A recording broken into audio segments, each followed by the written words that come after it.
Kalau biasanya kue putu ayu dibuat dalam cetakan kecil, kali ini kita akan buat dalam versi jumbo, dan ini anti ribet, hemat waktu, dan untuk rasa dijamin enak banget.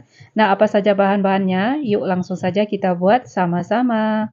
Langkah pertama, siapkan 300 gram kelapa parut. Ini saya ambil dari 1 butir kelapa setengah tua, diambil bagian putihnya saja.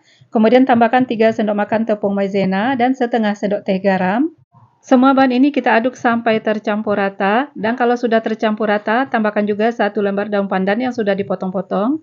Kalau sudah, kemudian kelapa parutnya kita kukus selama 15 menit. Ini bertujuan agar kelapanya tidak cepat basi. Dan setelah dikukus selama 15 menit, dalam keadaan masih hangat, kelapanya langsung saja kita masukkan ke dalam cetakan. Kelapanya kita ratakan sambil dipadatkan dengan sendok seperti ini. Dan untuk cetakan, di sini saya pakai cetakan agar diameter 24 cm.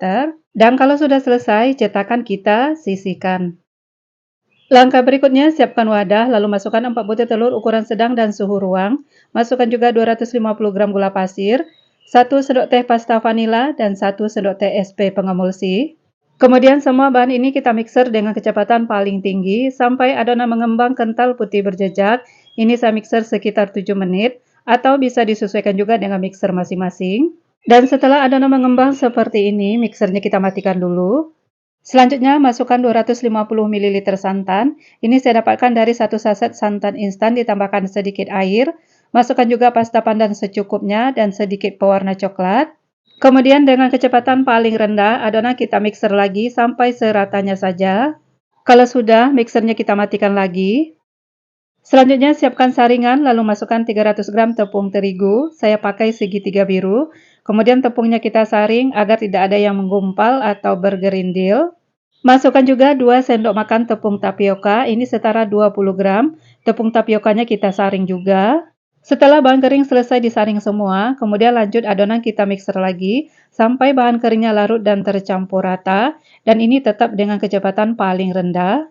Dan kalau dirasa warna hijaunya masih pucat, bisa ditambahkan lagi pasta pandan secukupnya ya bun. Kemudian dimixer lagi sampai pewarnanya tercampur rata. Nah, seperti ini sudah cukup, mixernya sudah boleh dimatikan. Selanjutnya adonan kita ratakan lagi dengan spatula. Gunakan sistem aduk balik dari bawah ke atas untuk memastikan tidak ada bahan kering ataupun cairan yang mengendap di bagian bawah, karena jika ada, adonan bisa bantat ketika dikukus. Kalau sudah, langsung saja adonan kita tuang ke dalam cetakan yang sudah kita isi dengan kelapa parut tadi. Adonan kita tuang setengahnya saja. Jangan lupa ratakan permukaan adonan dengan lidi atau sumpit. Ini juga bertujuan untuk memecah gelembung udara yang terperangkap di dalam adonan. Kalau sudah, langsung saja kita kukus. Sebelumnya kukusan sudah dipanaskan sampai airnya mendidih. Masukkan loyang berisi adonan, kemudian kukus dengan api sedang cenderung kecil selama 15 menit. Setelah 15 menit, adonan sudah set. Kemudian masukkan gula merah yang sudah disisir halus atau dipotong kecil-kecil secukupnya. Ini saya pakai lebih kurang sebanyak 100 gram. Setelah ditambahkan gula merah, kemudian tuang seluruh sisa adonan. Jangan lupa ratakan lagi permukaan adonan dengan lidi atau sumpit. Kemudian lanjut kita kukus dengan api sedang cenderung kecil selama 30 menit atau sampai matang. Setelah 30 menit, kue putu ayunya sudah matang. Keluarkan dari kukusan, kemudian tunggu sampai panasnya berkurang. Dan setelah panasnya berkurang atau dalam keadaan hangat, kue putu ayunya sudah bisa kita keluarkan dari cetakan, pindahkan ke piring saji ataupun talenan, dan setelah dingin bisa dipotong sesuai selera. Nah, ini dia kue putu ayu gula merah. Tampilannya kelihatan cantik dan ini rasanya dijamin enak banget. Bisa untuk cemilan keluarga dan bisa juga untuk ide berjualan. Semoga video ini bermanfaat ya bun. Selamat mencoba dan sampai jumpa di video berikutnya.